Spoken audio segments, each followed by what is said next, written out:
10 minutes to the top of the hour here. The United States is pulling away from the Gaza ceasefire table. President Trump's U.S. Middle East peace envoy, Steve Witkoff, is bringing home the negotiating team from Doha, Qatar. Witkoff says the decision was made because Hamas appears to not want to make a deal.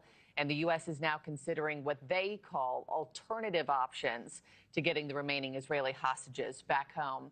Joining me now is Moshe Lavi. He's the brother-in-law of Omri Miran, who's been held a hostage since the October 7th attacks. Moshe, thank you, as always, for taking the time.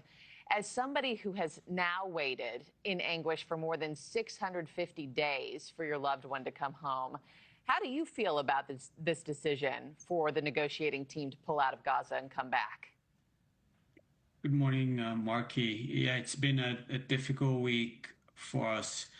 It started with optimism, or cautious optimism, that we received from relevant stakeholders. And then we received the news yesterday that the negotiation team is pulling out, that the Israeli negotiation team is returning to Jerusalem. And so it's clear that something has been going wrong in Doha. It's been going wrong for a while because Hamas keeps putting new conditions every time Israel makes concessions and compromises. And they're being emboldened by an international community that takes stances in crucial moments of negotiations, instead of trying to push Hamas to agree to a deal that will alleviate suffering for Gazans and will bring home our hostages.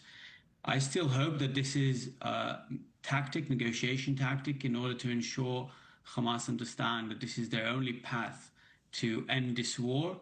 But it could very well mean that we'll have a more prolonged war in the coming months.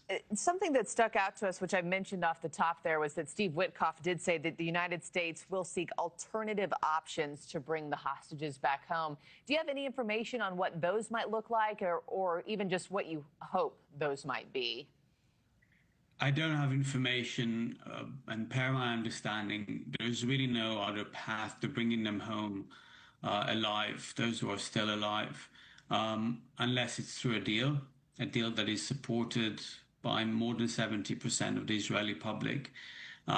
Any other attempt to bring them home militarily will most likely end up with a tragedy.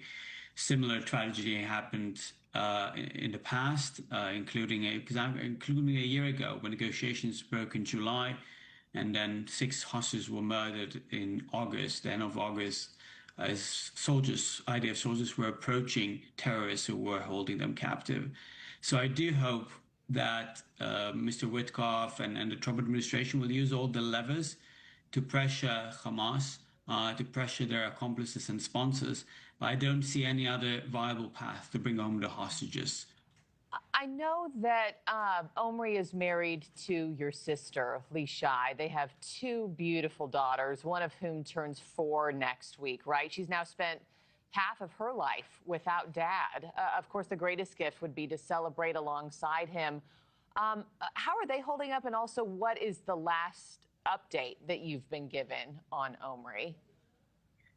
My sister has been an incredible advocate. She's currently in Washington, D.C. on an advocacy delegation, meeting elected officials, speaking with all the really relevant officials that are part of the discussions. And she's doing all that while still caring for Ronnie and Alma. It's incredible what she's been through. She survived October the 7th herself. Terrorists held her captive in her own home with Omri and the girls. And yet she has this strength and resilience. And the girls are really looking to get answers about why their father is not home. A few weeks ago, they imitated speaking on the phone with them. And Ronnie really broke my heart when she asked, as if she was asking Omri, whether they're going to let him come home soon for a birthday. I hope it will happen, but it's unlikely at the moment. And our role as families to keep elevating the stories of the hostages, people like Omri, a shiatsu therapist, a gardener, a beautiful soul that needs to return home, and push elected officials to make bold decisions, which include a deal that will be difficult to digest, but it's the only way to bring home the hostages.